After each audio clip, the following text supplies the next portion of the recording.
The Bo Nix slander, the Bo Nix hate has hit its absolute tipping point. Sean Payton and the Denver Broncos have had enough. The Kansas City Chiefs game cannot come soon enough, as Bo Nix is going to shut up all of the critics. In this video, we break down just the most bogus claim I have ever heard in my life from a guy who calls himself a journalist who has entire web pages devoted to his horrible takes. In this video, we're breaking down why it is the most bogus claim I have ever heard in my life. We have the receipts to prove that this bad stretch from Bo Nix is still a fantastic stretch for most quarterbacks in the NFL. Let's dive in. Colin Cowherd came out and actually said that he thinks Sean Payton is going to draft another quarterback, that Bo Nix has regressed so bad that he's going to be moving on from him. You can't even make this kind of stuff up. Not great for Bo Nix. In my opinion, Bo Nix looks nervous, and he only plays well in the fourth quarter and has nothing to lose. He just lets it go. Bo Nix is not right upstairs. So I'm dead serious here. I wonder, would Sean Payton draft another quarterback? I'm dead serious. Bo Nix has regressed badly. His passer rating has plummeted, mid-90s to mid-80s. He's going to have more turnovers this year, but this O-line's great. Everyone who watches the herd is now dumber having listened to that response. Let's look here. The facts do not lie. First off, there's entire web pages and TikToks devoted to your worst takes. You thought Ben Simmons was going to be a better pro than LeBron James. You thought Philadelphia would never win a Super Bowl and was the worst sports city in the world. You've just had the worst takes of all time, so we're not going to listen to you. We have been on the quarterback carousel. You do not win 7 straight games unless you have an elite quarterback. That's a fact. We've been on it. We know it firsthand. Then let's compare Bo Nix to Colin Cowherd's MVP of the league right now, which is Josh Allen. And how did he do through his first 25 games? All right. He had 4,811 yards passing, 27 total touchdowns, 20 interceptions, and 77.9% passer rating. Let's compare that with Bo Nix through his first 25 games. He has more yardage completion, way more touchdowns, way fewer interceptions, and I can even go a step further. I made this graphic here that compares Bo Nix, Peyton Manning, Drew Brees, Josh Allen, and John Elway through their first 27 games, because that's where we're at. We know Bo Nix just threw 2 interceptions in that last game. One of them was because of the wind and was essentially a punt. At least if it was Patrick Mahomes, you'd hear Chris Collinsworth coming to his defense. Oh, that's essentially a punt right there, Al. So looking here, passing yardage through their first 27 games, you see that Bo Nix is only behind Peyton Manning for total passing yardage, but he has more passing yards through the first 27 games than Drew Brees, more than Josh Allen, way more than John Elway. I know that was a different era. Look at completions, and you see Bo Nix actually eclipse Peyton Manning for completions through 27 games. And Drew Brees, he's leading the pack there. You look at interceptions, and he's also leading the pack in the category that you would want him to be in, only throwing 20. And again, multiple of those interceptions have been off tip balls that were not his fault, and I know that's probably the case for those other guys as well. But these are facts, and the facts don't lie.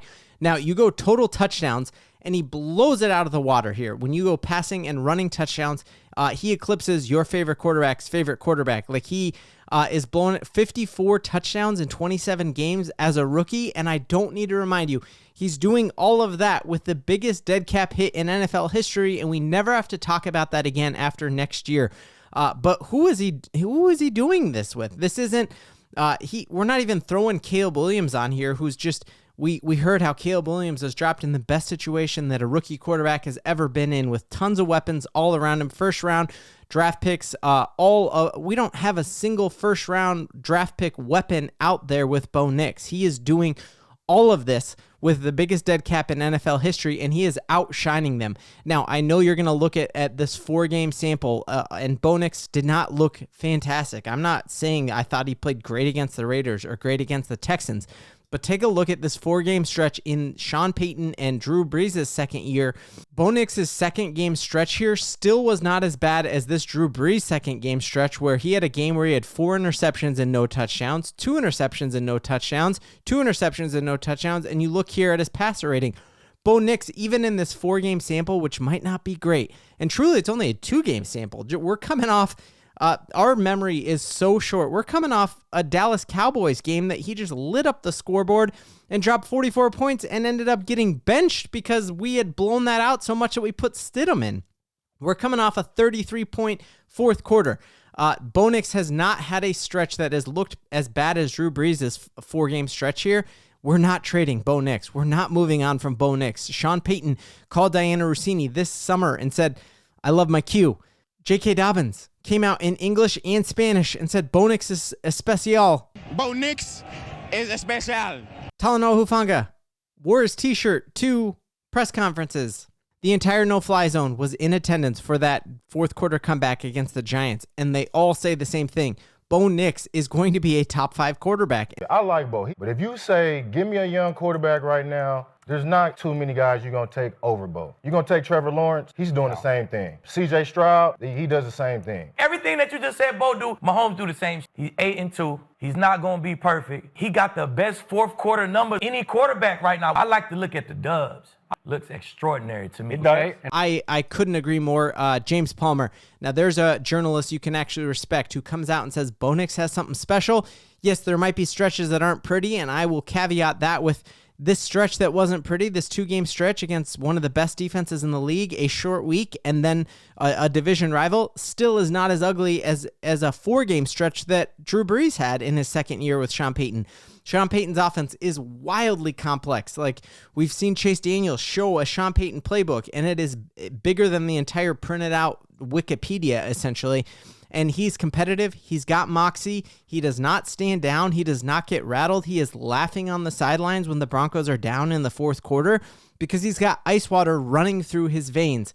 And I love this point here by Adam Schefter. The Broncos, through this stretch, have done something that hasn't been done since 1973. Most of us weren't even alive then. The Broncos just won 7 games in 39 days, going across country, literally, like going across the continent, like flying across the world, and Bo Nix just rattled off something crazy special that hasn't been done since 1973. Bo Nix is special. The Denver Broncos have no plans on moving on from him. Our future is linked to him. Stop booing him. He is our quarterback, and he's going to let the entire world know against the Kansas City Chiefs how special he is, because he is going to put on fireworks. The Broncos are going to win the AFC West this week, and we can stop talking about this and put this narrative to bed. Our future is linked to Bo Nix, and there's not another quarterback in the NFL I would rather have that be the case to, and I'm saying that with all sincerity. As Colin Cowherd said, I'm dead serious. Bo Nix is going to win a Super Bowl with the Denver Broncos. I'm not saying that's going to be this year, but he will. We're moving on from the Russell Wilson dead cap hit. We're going to have a ton of cap space. We're actually going to be able to get him even more talent. Denver Broncos are winning the AFC West this year. We're making a deep run in the playoffs, and that's something we all believe in. Colin Cowherd, get out of here.